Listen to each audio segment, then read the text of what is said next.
Hey everybody, Matt Johnson here, CEO of Primary Vision Network, to bring you an update for the Frac Spread Count. I'll be jumping in the hot seat this week as Mark Rosano is away on a business trip. So let's get started. Let's look at the number. As we look into May 26th, rolling into the Memorial Day weekend here, the Frac Spread Count is going to be down 2. So really not much change from week to week. We saw the rig counts go down 9. We know that there's been some concern here as we've seen some peel off for a handful of weeks. But at this point, we're thinking this might be the transition to see a little bit of a bounce, especially after the holiday, from a seasonality standpoint. At this point in time, the Permian seems to still be strong, although we've seen a handful of rigs fall off there. The current rig count actually went +1 in the Permian. So, we're going to stay flat in the Permian. We're going to stay flat in the Appalachian markets, representing Marcellus and Utica from the spread count perspective. And these are things to consider moving forward, that the seasonality is that there should be a coming spike here as operators are focusing on less on their drilling profiles and more on their completions profiles. And really, from the completion standpoint here, there's still a lot of opportunity. And we're going to kind of go over that in the next segment. So this week's number is 260, and that's for May 26th Frac Spread Count. Now, let's talk a little bit about frac demand, and let's look at the last year. So the chart you're looking at here reflects activity going back to 2014. And yes, this is a quarter-by-quarter look, and you can see the ups and downs and the yin and the yang of the frac spread count. We're kind of in that period of time in the year where the weather gets a little bit warmer, and we see a little bit more activity in the basins that, generally are cooler or colder. But, we still want to look at things year over year and understand the seasonality here. Frac spreads are down 10% year over year. Is that really a big deal? Well, we've seen a lot of operators, again, focusing on taking their spot opportunities home, not exactly putting, the hammer down in the natural gas markets as the price index been a little bit depressed. So, again, we're looking for more of a rotation to oily basins on some of the equipment. A couple news and notes here. Drilled wells have remained flat since last summer. DUCs have gone down, but the DUCs still remain at 8 weeks, which is pretty low. That note came from Princeton Energy Advisors. Steven's pretty great over there. Go check him out. On the oil production side, it appears we're probably going to stumble towards the end of the year. So, our exit rates might change a little bit. Your production forecasts might get tweaked downwards at this point. But again, this is all preemptive, as we could see a price shock. We could see a turn in seasonality that kind of brings us back to flat to up versus flat to down. But frac demand at this point, while being down maybe 10% year over year, and maybe down 10% at this point in the current year from a renewed CapEx in January, still really just to focus on rotation of equipment, moving it from gassy basins to oily basins. No panic yet. And finally, in the last segment here, I just want to have some frac news and notes. All these things are, extracted from our data or from our research. So we just kind of wanted to share and give a little bit of color. So let's go over each one. Some operators have moved from the direct purchasing model back to, putting consumables, water, proppant, and chemicals back on the procurement department of the pressure pumper, which ultimately improved margins. This is where a lot of opportunity exists for sand and chemical companies like to find new homes for their products, or potentially better margins, as the pressure pumpers will definitely be looking to create another layer of margin themselves. The model of direct purchasing and horsepower swap continues to change from year to year, and this is a story that it's really hard to keep up with, particularly as it's not agnostic to operator, and these relationships do change. But as you see pressure pumpers taking on more responsibility, and we'll go into that with Halliburton later, taking on new segments of the completions market, you're just seeing, more layer and more margin. So this is a good opportunity for pressure pumpers to take advantage of this opportunity for the next 3 to 6 months, particularly if pricing continues to be depressed. And also with inflation still here, still some supply chain issues that are lingering, and rates issues that are just unknown at this point. So these are good things for an operator to push onto the pressure pumper. And it's good for the pressure pumper to be aggressive here and go in and take advantage of being able to distribute their consumables and capture additional margin. Moving ahead, we just have 5 little news and notes here on the Profract, ProPetro, Halliburton, Liberty, and Nextier. So Profract is the largest operator of electric spreads when, acquiring U.S. Well Services. They have a total of 8 electric spreads in the market right now.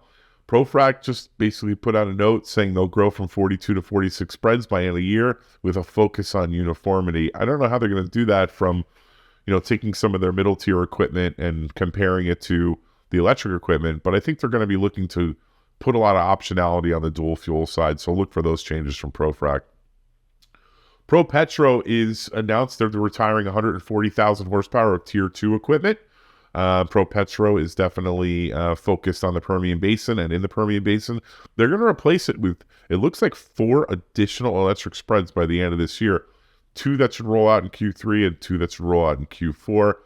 I believe they mentioned that the Q3 were already locked in, and the Q4 are kind of a hopeful thing at this point. However, this is definitely a shift for ProPetro. We don't have much information on technology or who they're using. As you probably follow the electric market and know this, each provider or supplier or pressure pumper is really kind of using their own solutions for technology. Halliburton's different from Liberty, is different from Nextier, so there really isn't much ubiquity out there yet, and I'd be curious to find out what ProPetro's technology is. So if you do know, put a note in the comments here or email us at info@primaryvision.co if you have any more information on where ProPetro is getting their electric spreads from. Halliburton completion and production segment saw a quarter-to-quarter growth of 7%. Again, Halliburton continuing to push into new technologies, automation, closed looping. These are all technologies they've been testing for years to have less people on the well pad, less risk, less mitigation, and focus on more of a manufacturing mode. And their focus on things like well construction services really added to their revenue this particular quarter. And, as well as some of their other services and artificial lift and wireline services. So look for Halliburton to continue to grow as the dominant North America player. And again, we're still kind of waiting for Halliburton to make the lead here, or take the lead, or take the mic, or take the stand, and basically go up there and say, look, we've got some orders in the hopper here, and that just quite hasn't happened yet. We don't think that'll happen in 2023, but Halliburton's definitely going to have to replace some equipment in the near future, and it's not going to have to be a one-for-one. It's going to have to be new equipment to add into their total supply. Moving ahead into Liberty. Liberty experienced stable pricing in Q1 and normal seasonality despite gas pricing pressures, as some of these pressure pumpers felt more than others. They also rolled out their first electric spread in Q1. I think this is something that actually took them a couple of years. Again, Liberty is utilizing their own technology for their electric spread equipment. So these are, things we look for Liberty to kind of grow at and grow out of. Now that they're fully immersed in the Schlumberger sphere, and really working together to leverage a lot of that intellectual property in the completion space. Liberty looks to grow. They need to add additional horsepower over the next few years, and they're going to need to focus on adding those electric spreads, as they seem to be behind the 8 ball compared to some of their competitors. So look for Liberty to announce probably some additional electric spread orders in the next 6 to 12 months. And lastly, Nextier had an increased pumping hours and took advantage of incremental improvements in pricing to improve revenues 50%. They did say that they had some exposure here to the Haynesville, as potentially downwards of, I think, 14 spreads were there, and they said downward pressure could potentially bring it to 7. But they do mention that a lot of those contracts were longer-term contracts, so it didn't really matter if there was work or wasn't work. So that's something that Nextier has an advantage of over others. We look for the spot market to have a lot of pressure and be super competitive over the next 3 to 6 months. Something to look out for. One of the things we track here is what we call onesie twosies, which is really small frac spreads, small companies that have only 1 or 2 frac spreads.